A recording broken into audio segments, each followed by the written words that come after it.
संगीत यानी कि रस। अब साहित्यिक दृष्टिकोण से देखें तो रस भी 9 प्रकार के होते हैं। उसमें सबसे महत्वपूर्ण रस होता है श्रृंगार रस। श्रृंगार रस, वीर रस, हास्य रस, करुण रस, विभत्स रस, रौद्र रस।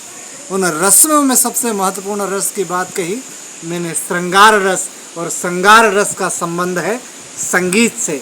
संगीत जीवन की साधना है, संगीत ईश्वर है, संगीत इबादत है और संगीत के बिना जीवन शून्य है। और संगीत एक अपने आप में एक ऐसी कला है, चाहे मनुष्य सुखी हो चाहे दुखी हो, वो किसी भी अवस्था में हो, यदि वो मानसिक और शारीरिक रूप से परेशान हो तो वो एकांत हो तो भी संगीत में उसके जीवन का सबसे बड़ा महत्व होगा। अभिवादन स्वीकार कीजिए, मैं हूँ आपका दोस्त बालकृष्ण बाविस्कर। दोस्तों, मैंने आज संगीत की बात इसलिए आप लोगों से की है क्योंकि आज अंतर्राष्ट्रीय संगीत दिवस है और इस संगीत की परिपाटी की शुरुआत यदि माने तो केवल भारत में है और भारत में भी मध्य प्रदेश में है और मध्य प्रदेश में भी ग्वालियर की धरती पर है, क्योंकि ग्वालियर की धरती एक ऐसी पवित्र धरती है जिसमें संगीत सम्राट तानसेन का जन्म हुआ और तानसेन को अकबर के 9 रत्नों में जाना जाता है।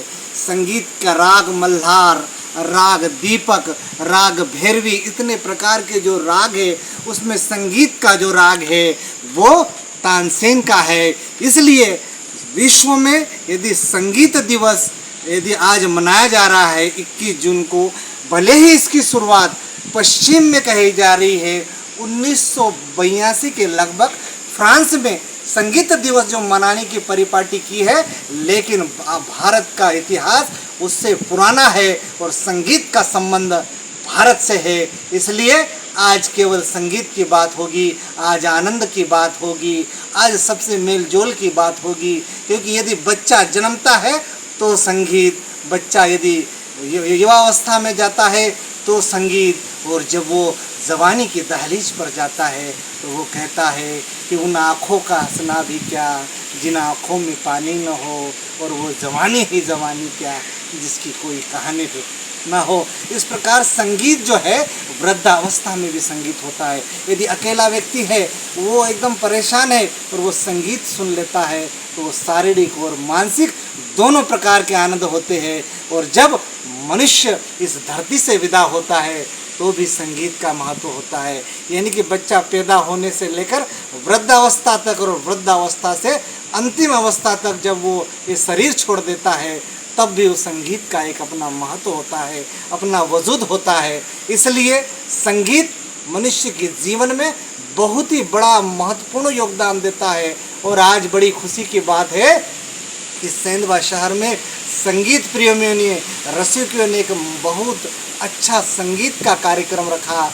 रंगीला नाम का एक म्यूज़िक ग्रुप है, उस ग्रुप में आज मुझे जाने का सौभाग्य मिला, मुझे अवसर प्राप्त हुआ। सम्माननीय भीमराज जी पवार जी ने मुझे आमंत्रित किया, उनके सुमधुर गानों को मैंने सुना। और उस कार्यक्रम में एक बहुत ही अच्छी और बड़ी बात यह थी कि सेंधवा नगर के प्रथम नागरिक देवी बसंती बाई यादव भी उस कार्यक्रम में सम्मिलित हुए और मेरे परम मित्र श्याम राठौड़ भी उस कार्यक्रम में सम्मिलित हुई। कई अच्छे गायकों को मैंने सुना, संगीत का आनंद लिया। इसलिए सेंधवा की जो परंपरा है, इस परिपाटी है, जो इस कार्यक्रम को आप लोगों ने आयोजित किया है, आप सभी गायक सभी संगीत प्रेमियों को मेरा पुनः अंतर्राष्ट्रीय संगीत दिवस पर आप सभी का हार्दिक अभिनंदन, शुभकामनाएं। नमस्कार। शिरपुर से योगा दिवस भी है, योगा दिवस भी है, आज संगीत भी है। बहुत बड़ी बात है ये कि दोनों काम एक दिन ही हो गए हैं और योगा करना बहुत जरूरी है। योगा करोगे तो आप तंदुरुस्त रहोगे, फिट रहोगे। योगा करना बहुत बहुत जरूरी है। और मैं क्या बोलूँ, आप खुद ही समझदार हैं। सबको मेरे ओर से धन्यवाद। संकल्पक नारायण झामोर जी को आमंत्रित करता हूँ।